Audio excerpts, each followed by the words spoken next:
Putri Aryani, penyanyi Indonesia yang berhasil peroleh Golden Buzzer America's Got Talent, hipnotis warga TikTok dengan lagu yang di-covernya.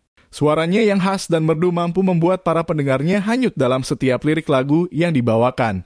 Terlebih, lagu yang di-cover Putri merupakan lagu musisi Maluku yang telah hits sebelumnya, yakni Bale Pulang 2 yang dipopulerkan Toton Karibo dan Justi Aldrin.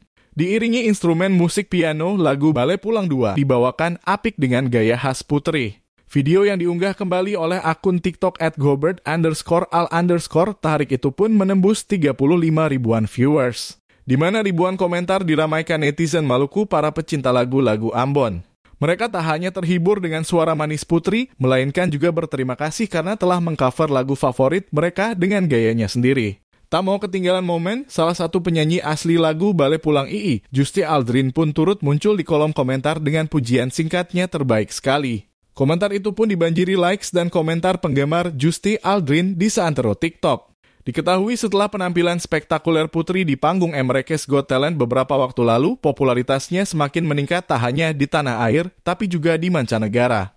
Bahkan, begitu tiba di tanah air, Putri langsung diundang Presiden RI, Jokowi, ke istana. Jokowi mengatakan penampilan memukau Putri di America's Got Talent menjadi inspirasi bagi seluruh anak bangsa. Menurut Jokowi, kerja keras selalu membuahkan hasil.